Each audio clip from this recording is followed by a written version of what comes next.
વિદ્યાર્થીઓ અને વાલીઓ, આયુર્વેદ હોમિયોપેથની વેબસાઇટ પર અપડેટ આવી છે આપણા સ્ટેટ માટે કે જેમણે હમણાં સુધી એડમિશન નથી મળ્યું એમના માટે અવસર આપ્યો છે કે તમે ફરીથી રજિસ્ટ્રેશન કરીને જે 66 સીટો હોમિયોપેથની છે એમાં તમે એડમિશન લઈ શકો છો. બરાબર ને? એના માટે ગુજરાતના હોય કે ગુજરાતના બહારના હોય બધાને એલાઉ કર્યા છે, બધાને પરમિશન આપી છે. ડોમિસાઇલ ગુજરાતના હોય કે ડોમિસાઇલ ના હોય, નીટ બેઝ એડમિશન થશે, પણ બધાને પરમિશન આપી છે.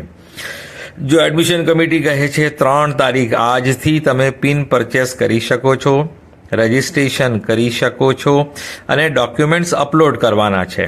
હેલ્પ સેન્ટર પર વેરિફિકેશન માટે જવાનું નથી, ફક્ત નવી પિન લેવાની, રજિસ્ટ્રેશન કરવાનું અને ડોક્યુમેન્ટ અપલોડ કરવાના. આજથી તો 5 તારીખે સવારે 10 વાગ્યા સુધી તમે કરી શકો. 11,000 રૂપિયાની પિન પરચેસ કરવાની છે. બરાબર? અને જે આપણું છે આયુર્વેદ હોમિયોપેથનું લોગિન, 85% વાળું, એમાં જ લોગિન કરવાનું છે. 15% વાળામાં નહીં કરવાનું. આપણે login for undergraduate Ayurveda અને હોમિયોપેથી એડમિશન છે એમાં લોગિન કરીને પિન પરચેસ કરવાની છે. બરાબર? અને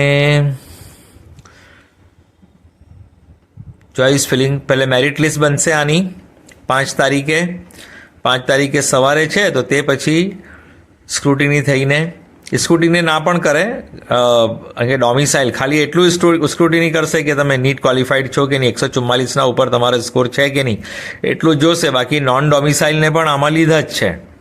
નોન ડોમિસાઇલ પણ આમાં આવી શકે છે. જે ગુજરાતમાં જેમણે 10-12 પાસ ના કર્યું હોય ને એ લોકો પણ આમાં ઇલિજિબલ છે. ચોઇસ ફિલિંગ પછી આવશે. અને હવે આપણે શું લખ્યું છે? Eligibility criteria.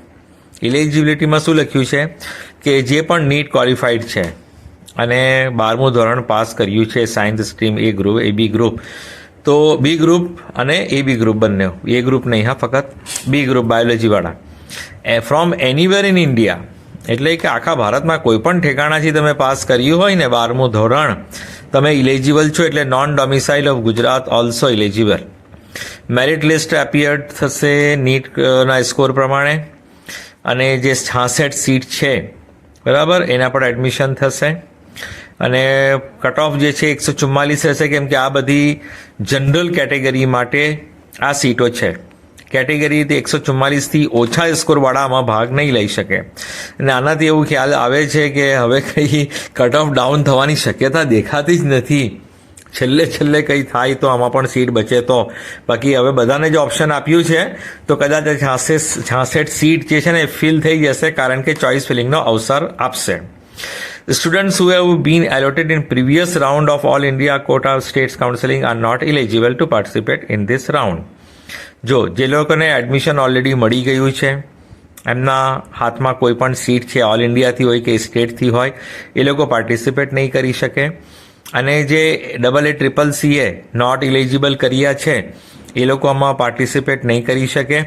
અને જેમને આ રાઉન્ડમાં સીટ મળશે અને છોડી દેશે તો આના પછીના રાઉન્ડમાં એમને ભાગ લેવા દેવા આવશે નહીં.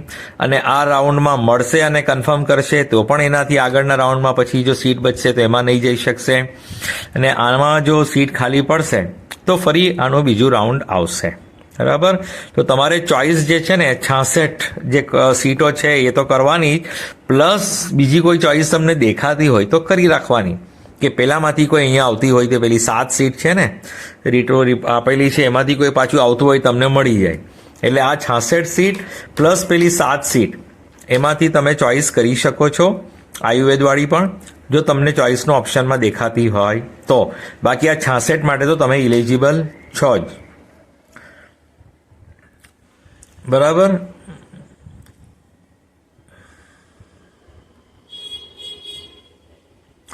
જેમને આ રાઉન્ડમાં સીટ નહીં મળશે તો પછી એમને આગળના રાઉન્ડમાં સીટ એલોટ કરવામાં આવશે. જેને મળી જાય તો એને કન્ફર્મ કરવું પડે, કન્ફર્મ ના કરે તો એ પાછો મેરિટથી બહાર જાય, સિક્યુરિટી ડિપોઝિટ ફોરફિટ થઈ જાય. નવીન આના પછી જે રાઉન્ડ આવશે એમાં નવું રજિસ્ટ્રેશન પણ નહીં આવશે, નવું ચોઇસ પણ નહીં આવશે. એટલે તમારે આમાં રજિસ્ટ્રેશન કર્યા પછી ચોઇસ ફિલિંગ બધી જ કરવાની રહેશે, જેથી પછી તમને ચોઇસનો અવસર આપશે નહીં. એટલે મેરિટ લિસ્ટ ડિક્લેર થયા પછી ચોઇસ ફિલિંગ બરાબર કરજો. 66/66માં તમને જે લેવું એ બધી જ મૂકી દેજો. પાછળથી તમે કહો કે હવે આમાં બી લેવું છે તે નહીં ચાલશે. હમણાં જ તમારે ચોઇસ કરવી પડશે. જ્યારે મેરિટ લિસ્ટ પછી ચોઇસ ફિલિંગ આવશે ત્યારની વાત કરું છું, કે જે તમે ચોઇસ કરશો 66માંથી તમને મળી જશે.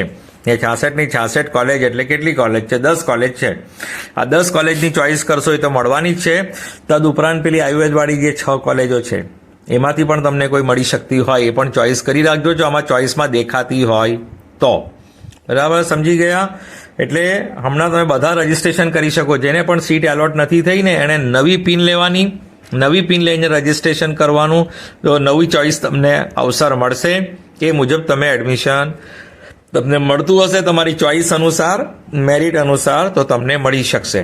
એટલે જેમને પણ સીટ નથી મળી હમણાં સુધી, ઓરિજિનલ ડોક્યુમેન્ટ્સ એમની પાસે છે, એ લોકો બધા જ રજિસ્ટ્રેશનની ટ્રાય કરે. અને કે આમાં ડોમિસાઇલ પણ નોન ડોમિસાઇલ બધા જ કરી શકતા છે. એટલે બધા ટ્રાય કરશે તો મળી જ જશે, મળી જ. ચેનલ સાથે જોડાયેલા રહો, નોટિફિકેશન ઓન રાખજો, જેથી બધી માહિતી તમને સમયસર મળતી રહે. Thank you so much for listening, liking, subscribing and sharing.